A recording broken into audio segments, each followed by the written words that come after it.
Olá, bom dia para você. São 10 horas e 39 minutos. O nosso programa hoje está começando um pouquinho atrasado em função da gravidade das informações que circularam a partir da manhã de hoje, trazidas com exclusividade pela Juliana Dalpiva, aqui do ICL, dando conta de um plano para assassinar o presidente eleito Luiz Inácio Lula da Silva, o vice-presidente Geraldo Alckmin e também o ministro Alexandre de Moraes.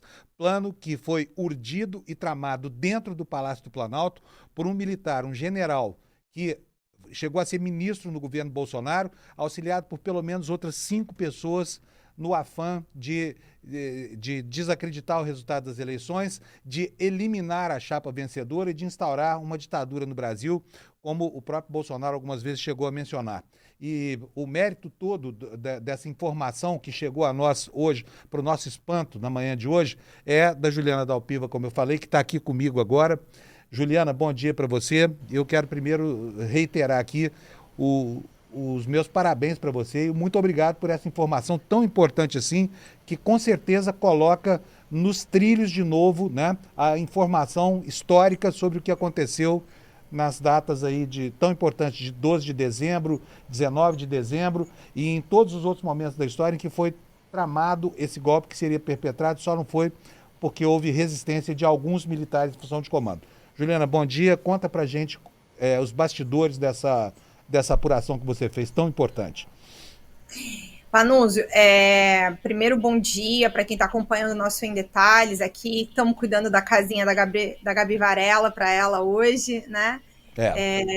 E é uma honra poder estar aqui com você nesse espaço para a gente tentar explicar de uma maneira um pouco mais organizada esse volume de informação que está chegando desde manhã cedo, né? Então, já faz alguns dias nós vínhamos trazendo aqui para quem acompanha a nossa audiência no ICL, a informação de que existiu um plano de uma emboscada contra o ministro Alexandre de Moraes. Nós publicamos essa informação no sábado passado, se eu não me engano, era 12 de novembro. Eu passei uma semana em Brasília apurando a conclusão do inquérito do golpe de Estado, entre outros detalhes. Soube que as investigações tinham chegado a esse detalhe e trouxemos em primeira mão no sábado para a nossa audiência do ICL. De lá para cá, a gente vinha acompanhando esses desdobramentos. A operação de hoje, que chama Contragolpe, que é a operação da Polícia Federal que chama Contragolpe, ela efetuou 5 prisões de pessoas envolvidas nestes planos que previam mais que uma emboscada, o assassinato do ministro Alexandre de Moraes e do presidente Lula e do vice-presidente da República, o Geraldo Alckmin. Como é que tudo isso se dá, né, Panunzio? Para a gente começar a nossa conversa aqui. Logo depois da derrota do Jair Bolsonaro nas eleições, Jair Bolsonaro sempre deu a indicação de que nunca aceitaria a derrota. Então, ele não assume a derrota, e uma série de militares e assessores, e ele próprio, se envolvem numa trama golpista a partir de novembro de 2022, na discussão de um golpe que, segundo as investigações, pelo que a gente está sabendo, já trouxemos no N1, ocorreu uma reunião entre militares conhecidos como Kids Pretos, que são militares que fazem o curso de operações especiais, na casa do general Braga Neto, em Brasília. Vou repetir porque é uma coisa chocante. Na casa do general Braga Neto, em Brasília, discutiram esse plano de golpe inicialmente, em novembro de 2022, e dali passam para a execução, Panunzio. Passam a executar um plano para não deixar que o presidente Lula tome posse e também para executar o ministro Moraes e o presidente Lula e o Alckmin.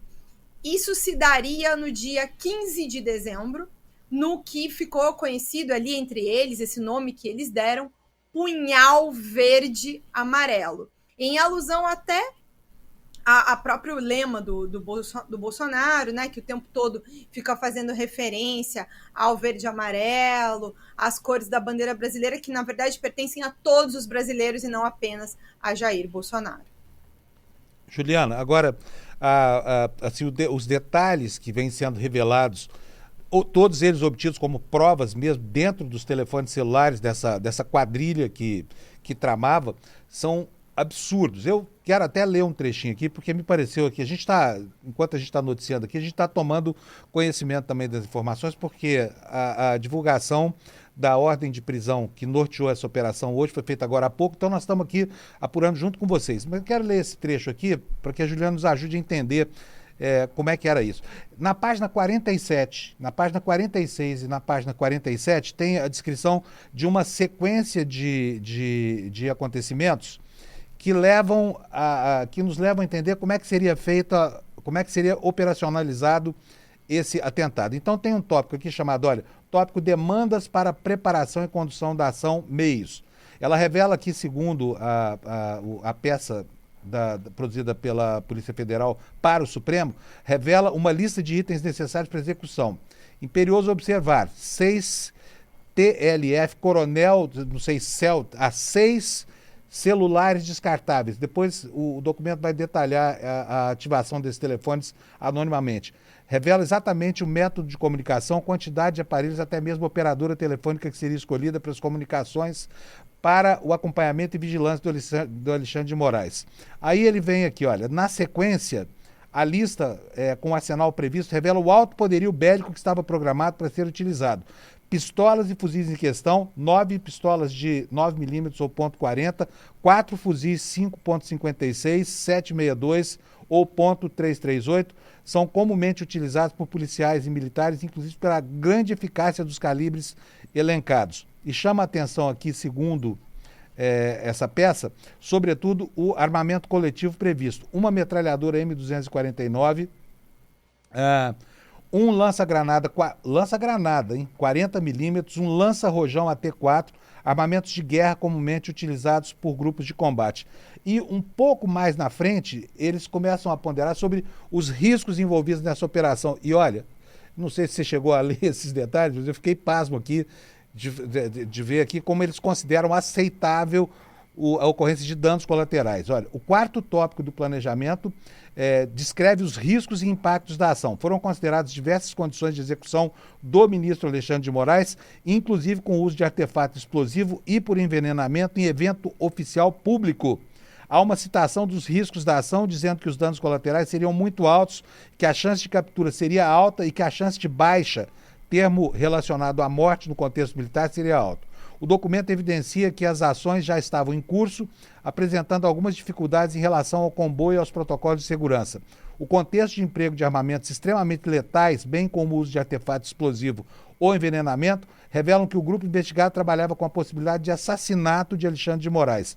Tal fato é reforçado pelo tópico denominado danos colaterais passíveis e aceitáveis, em que o documento descreve como passível 100% e aceitável também o percentual de 100%. Ou seja, claramente para os investigadores, a morte não só do ministro, mas também de toda a equipe de segurança e até mesmo dos militares envolvidos na ação, era admissível para o cumprimento da missão de neutralizar o denominado centro de gravidade, que seria um fator de obstáculo à consumação do golpe de Estado. Portanto, eles previram, né, Juliana, aceitaram os riscos como riscos naturais decorrentes de uma ação como essa, e estavam prestes para executar uma ação como essa que poderia ter produzido muitas outras vítimas, além dos alvos específicos que eles pretendiam atingir, né?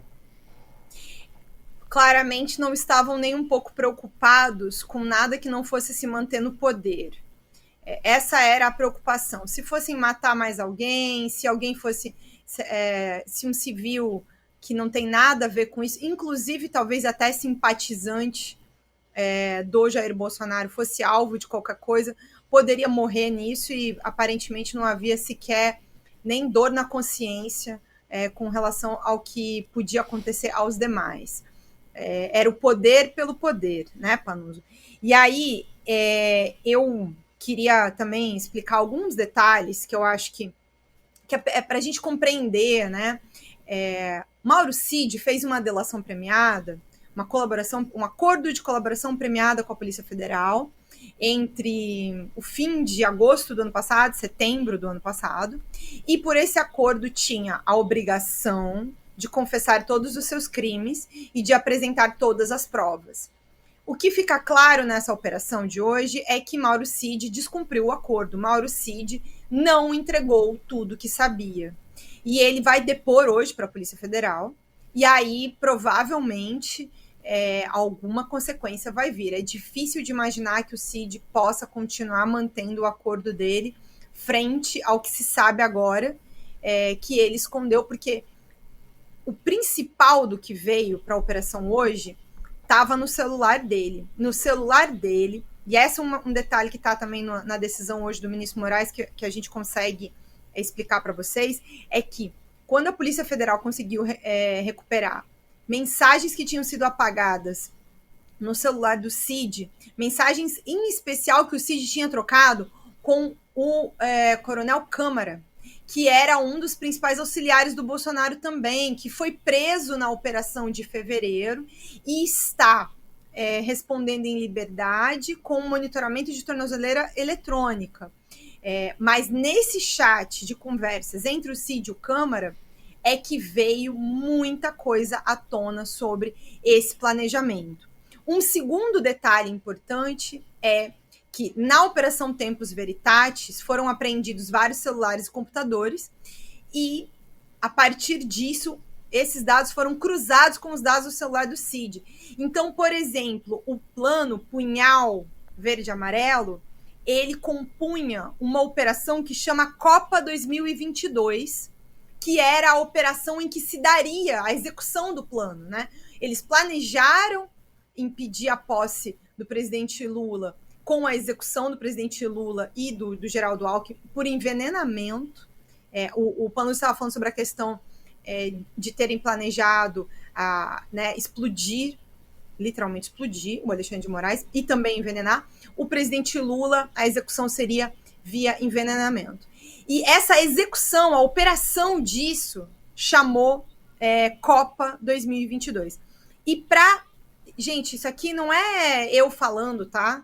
Nem é o Cid falando, porque ele omitiu isso da Polícia Federal.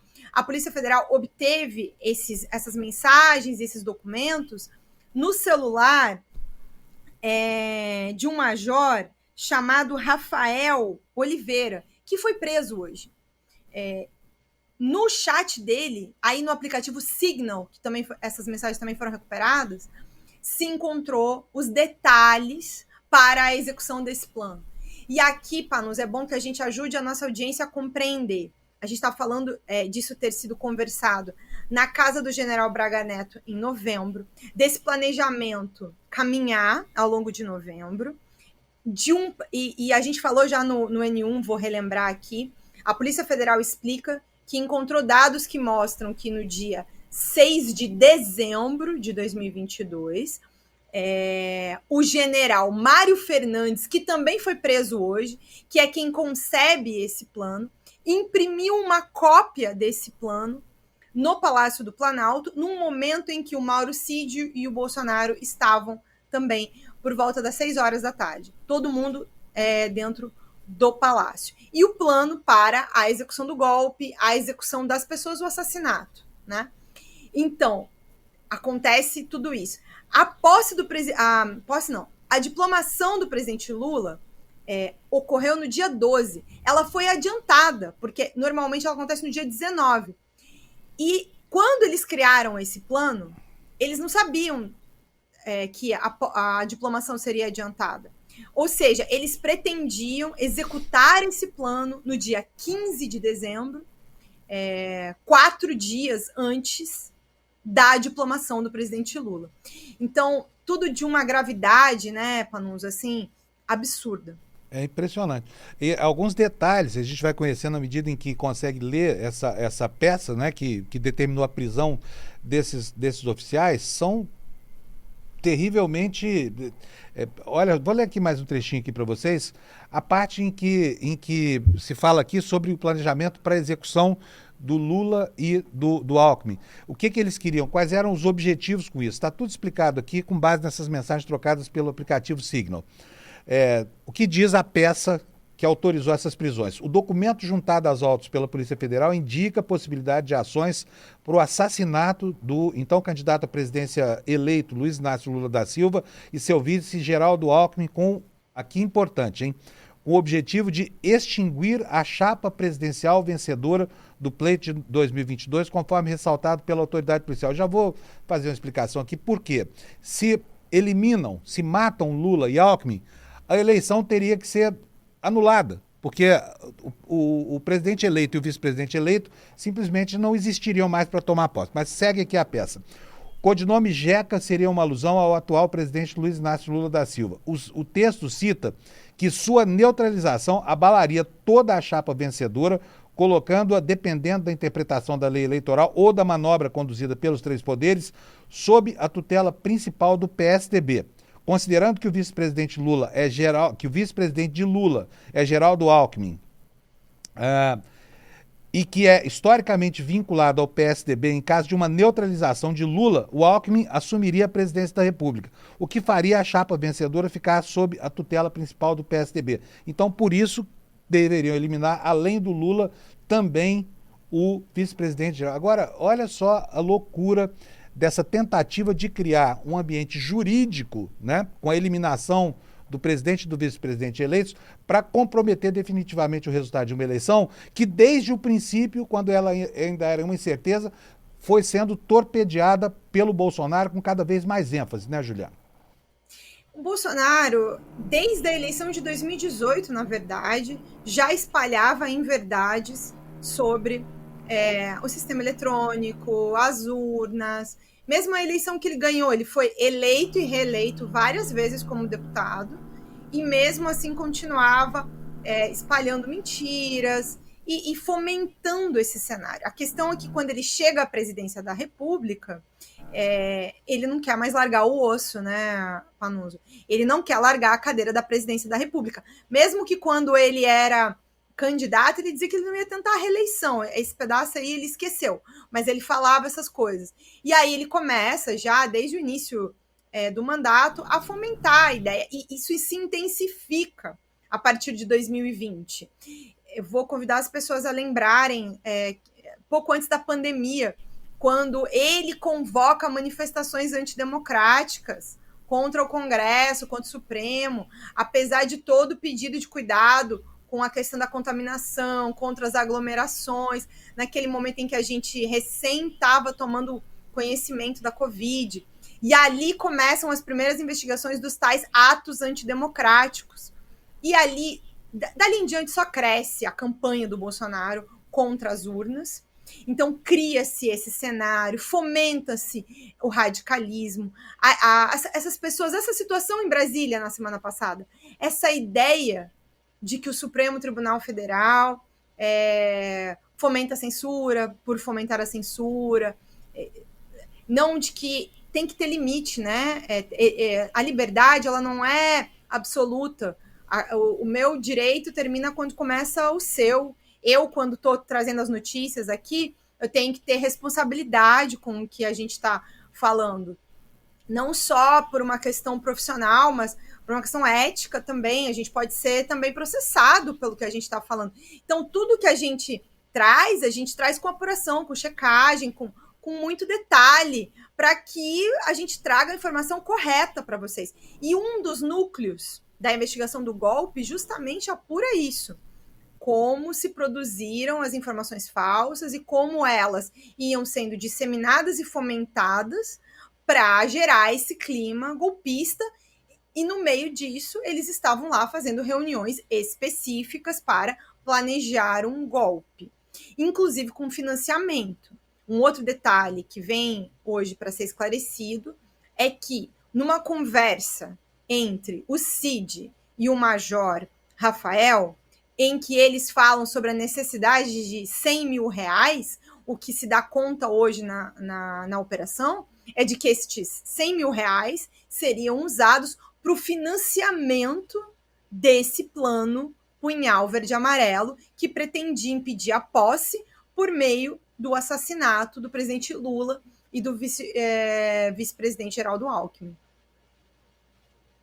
E que fala como é que seria a organização do governo golpista, né? Isso tá, para quem está tentando fazer a leitura, está na página 50.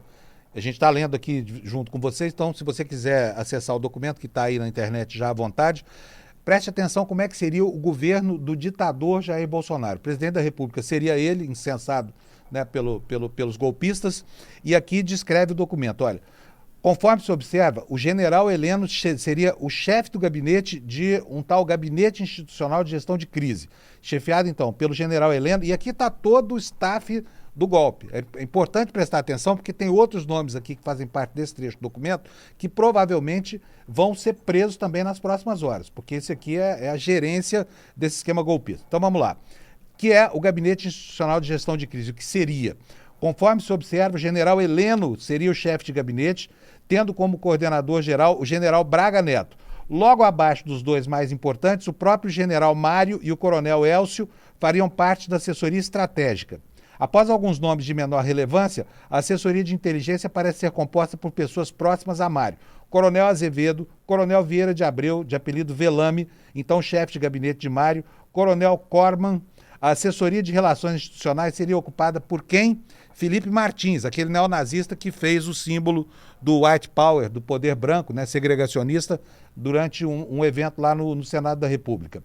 Conforme se observa, o general Heleno seria o chefe de gabinete, né? Tendo coordenador do Braga Neto, já li isso aqui, e aí vem uma série de outros nomes. Então foram identificados pela autoridade policial outras pessoas mencionadas no referido documento, o documento que embasaria esse novo governo.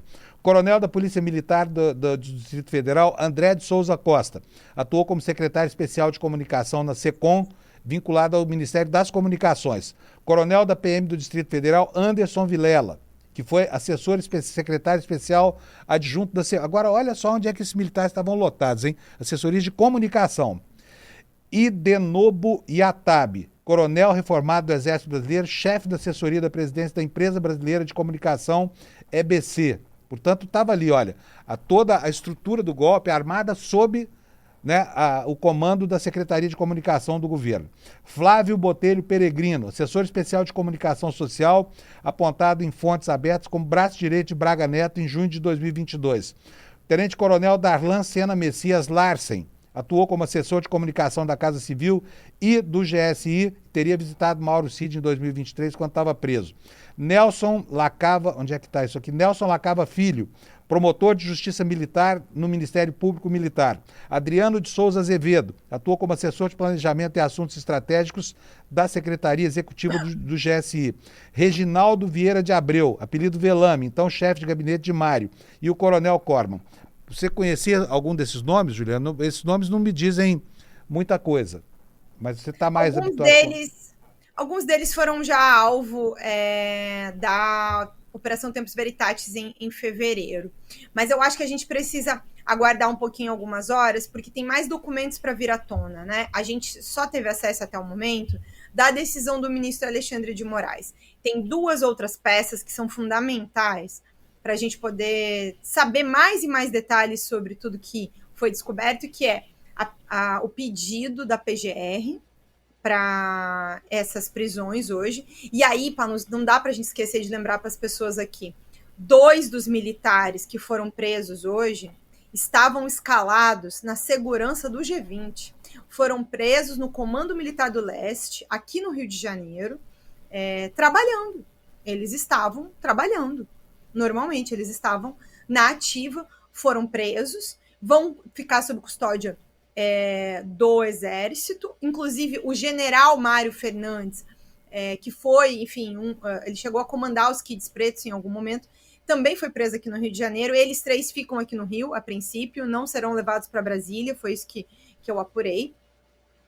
Mas para se ter noção sobre essa gravidade, né? Tem também um detalhe que ainda não fez parte da operação hoje, mas que é para se dar conta, de uma carta golpista que envolvia uma série deles, que são mais de 20 militares, que também, boa parte deles, continua na ativa. Tem uma certa limpa que não foi feita depois que o presidente Lula assumiu. Há uma dificuldade muito grande de se punir militares.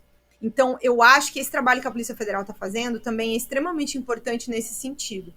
Hoje, um general foi preso por fazer um plano para atentar contra a vida do presidente da República eleito na época, né? Agora o nosso presidente da República, o presidente Lula, e o vice-presidente Geraldo Alckmin e também do ministro Alexandre de Moraes.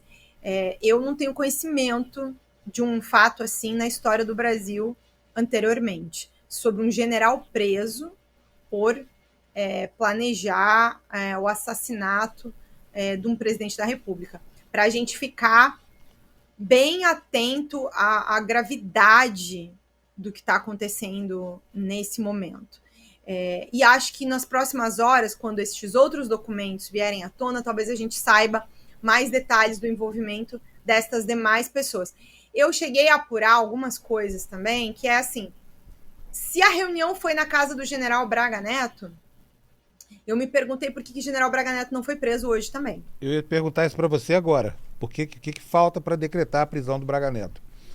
E eu não consegui saber precisamente isso, mas suspeito que tem a ver com a questão do desgaste, né? Porque hoje ele é um político, inclusive, então tendo a achar que pouparam esse desgaste nesse momento para conclusão do inquérito, porque vem mais coisa à tona, vem mais coisa. Hoje é só uma operação. A conclusão do inquérito do golpe de Estado, ela ainda está em curso e eu acredito que não deve demorar.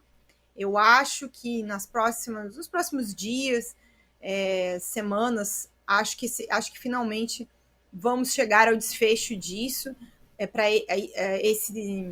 esse fim que tão aguardado, com tanta ansiedade por muita gente. Acho que essa notícia não deve demorar para chegar. Porque esse fato de hoje é muito grave, né? Pensar que se planejou o assassinato do presidente da República e do ministro do Supremo Tribunal Federal é grave demais.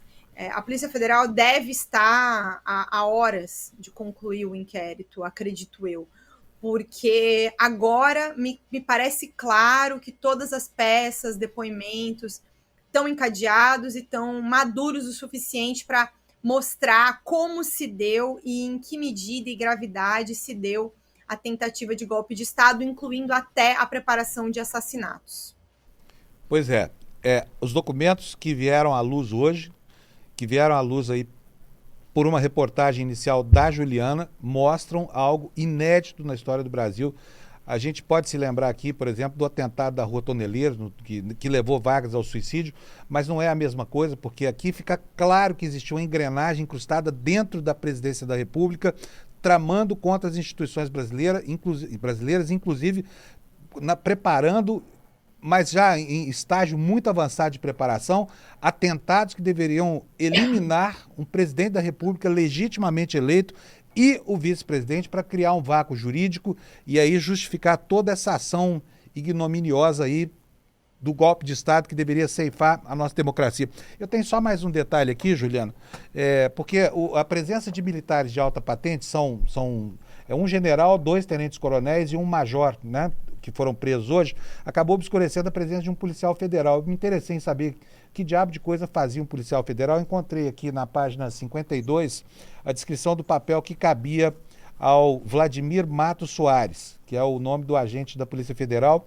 É um nome que para mim também não diz muita coisa, mas ele atuou como o X9 do Lula. Ele estava entregando informações sobre a estrutura de segurança do Lula, sobre como é que era a articulação para preservar a saúde e a segurança do presidente eleito, e era ele quem informava esse esquema. O que a peça diz aqui? Eu vou ler rapidinho.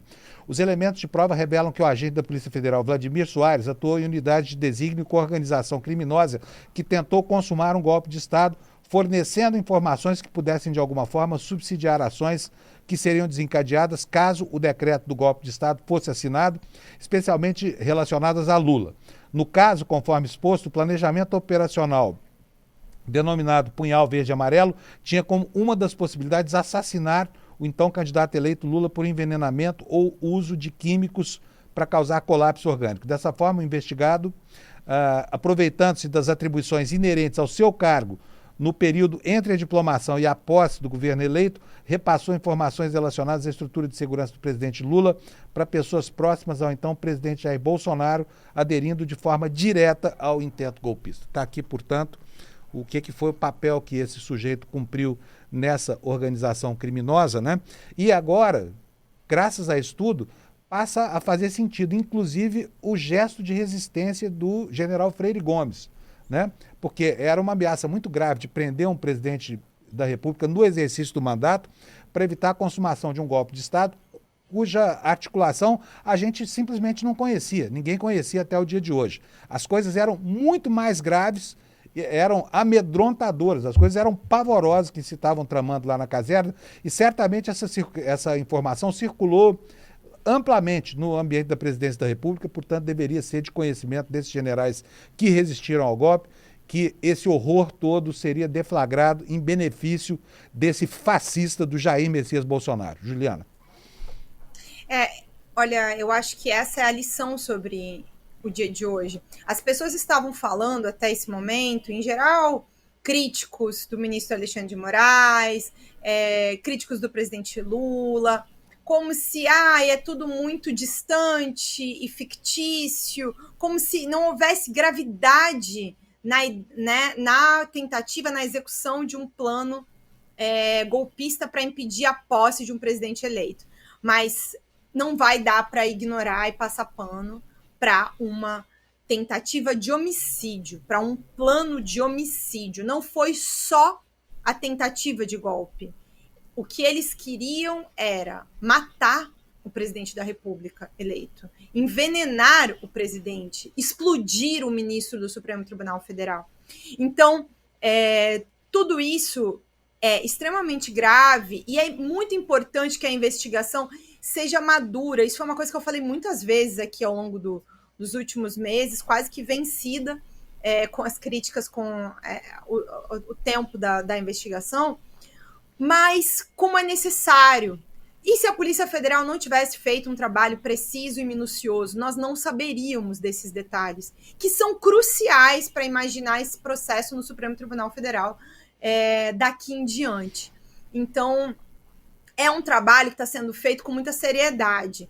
Venho acompanhando ele há mais de um ano, vejo muita seriedade, muita sobriedade também, sem pressa, sem paixão, sem grandes ânimos políticos. É um trabalho técnico, é uma investigação que está sendo feita de maneira técnica e de maneira muito precisa. Não é um debate se teve ou não golpe, se teve ou não um plano para matar o presidente Lula, o Alckmin e o Alexandre de Moraes. Isso é um dado, é um fato.